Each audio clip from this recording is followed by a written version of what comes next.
Selamat berjumpa kembali dalam layanan audio Sahabat Seperjalanan. Hari ini adalah hari Sabtu 15 Juni 2024. Tema renungan saat teduh kita dengan judul Sedih karena kehilangan tanda tanya. Apakah kita sedih karena kehilangan? Firman Tuhan terambil dalam Lukas 24 ayat 31 sampai dengan ke-32. Ketika itu terbukalah mata mereka dan mereka pun mengenal dia. Tetapi ia lenyap dari tengah-tengah mereka. Kata mereka seorang kepada yang lain, bukankah hati kita berkobar-kobar ketika ia berbicara dengan kita di tengah jalan dan ketika ia menerangkan kitab suci kepada kita? Mari kita berdoa.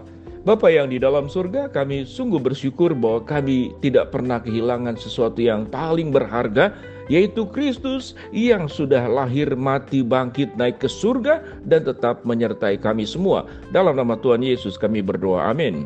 Shalom sahabat perjalanan yang dikasihi Tuhan. Pernahkah kita mengalami sebuah kesedihan yang mendalam karena kehilangan sesuatu yang paling berharga dalam hidup kita? Sahabat seperjalanan, beberapa waktu yang lalu saya mengalami kejamretan. Pagi-pagi subuh 4:30 berjalan kaki dari rumah untuk menuju ke gereja karena motor yang saya pakai di hari Sabtu malam mogok. Sehingga saya putuskan minggu subuh jalan kaki dari rumah itu ke gereja. Dari Cawang ke Jatinegara, kurang lebih perjalanan jalan kaki hampir setengah jam. Akhirnya saya kejamretan. Itu peristiwa yang tentu sangat mengagetkan. Kehilangan satu tas dengan seluruh isi yang ada di dalamnya, surat-surat berharga, uang, 2 handphone, dan kemudian KTP, lalu ada SIM, ada STNK, dan catatan-catatan penting. Dan yang utamanya juga saya kehilangan konten YouTube saya karena waktu saya mau akses kembali kemudian tidak bisa karena saya lupa PIN emailnya sehingga saya membuka konten yang baru. Singkatnya, itu adalah pengalaman yang sedih berbicara tentang barang yang berharga untuk diri saya sendiri. Sahabat seperjalanan pun pernah mengalami perkara seperti demikian, mungkin kejamretan, mungkin kemalingan, atau juga itu berbicara barang atau kehilangan orang yang kita kasihi, yang selama ini bersama-sama dengan kita, orang yang kita cintai, anggota keluarga, mungkin suami, mungkin istri, mungkin anak. Dan tentunya itu akan sedih berkepanjangan. Namun kita paham bahwa kesedihan tidak akan bisa mengembalikan apa yang hilang. Apalagi itu berbicara tentang orang yang meninggal. Kita melihat bahwa murid-murid Yesus setelah Yesus itu mati dan disalibkan, maka murid-murid itu mengalami kesedihan yang sangat mendalam. Sekalipun Yesus berkata berulang-ulang bahwa satu hari kelak nanti bahwa anak manusia itu akan dibangkitkan pada hari yang ketiga. Namun konsentrasi daripada murid-murid adalah berbicara tentang kesedihan yang mendalam karena kehilangan. Dia lupa kepada kata-katanya. Mengapa? Karena murid-murid berbicara memakai imannya dari pandangan fisik, dari mata yang dilihat. Terbiasa mendengar fisiknya, terbiasa mendengar suaranya, terbiasa melihat sosok Kristus yang berjalan di dalam perjalanan mereka. Dari dalam perjalanan menuju Emmaus, Yesus menampakkan diri kepada 2 murid. Yang satu bernama Kleopas, yang satu lagi tidak disebutkan siapa namanya. Dan sebelumnya pun Yesus sudah menampakkan diri kepada Simon. Jadi Yesus menampakkan diri sebelum Yesus naik ke surga. Dan mereka sangat sedih. Dalam perjalanan ke Emmaus mereka dari Yerusalem, mereka berbincang-bincang 2 murid. Lalu mereka merasakan muram dan sedih. Tiba-tiba Yesus ada di sana. Lalu mereka tidak mengenal siapa itu Yesus di sana. Seakan-akan ada selubung yang menutupi mata mereka. Lalu bertanya, apakah engkau tidak tahu?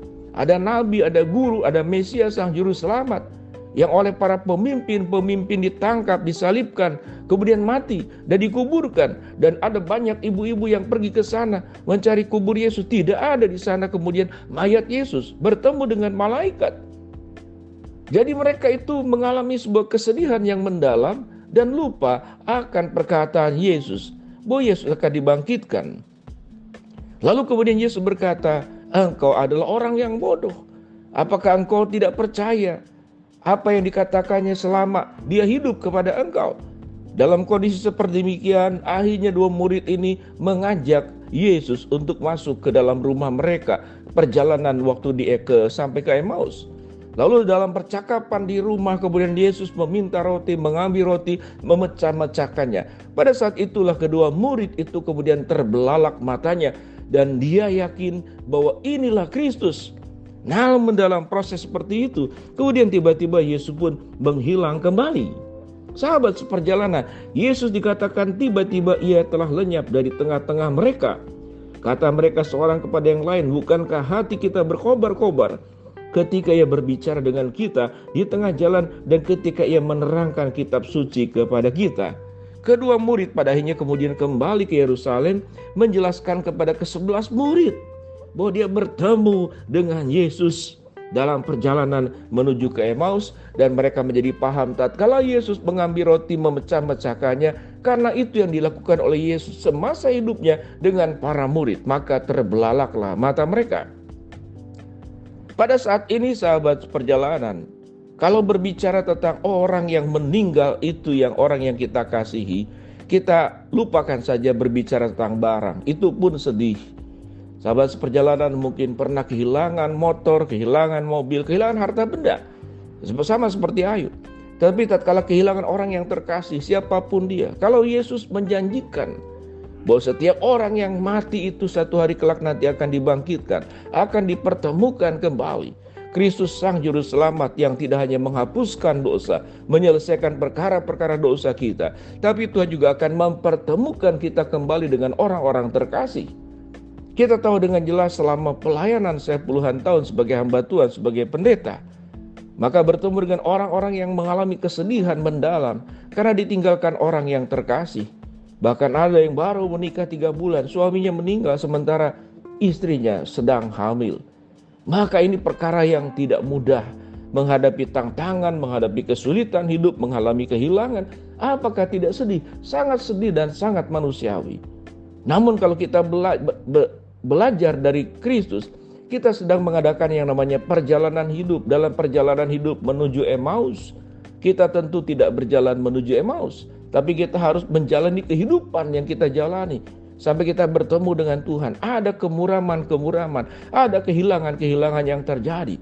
Maka apa yang hilang di hadapan Tuhan di dalam kuasa-Nya itu akan dikembalikan dengan caranya. Kalaupun tidak dikembalikan sekarang, satu hari kelak nanti juga akan dipertemukan dengan orang-orang yang kita kasihi.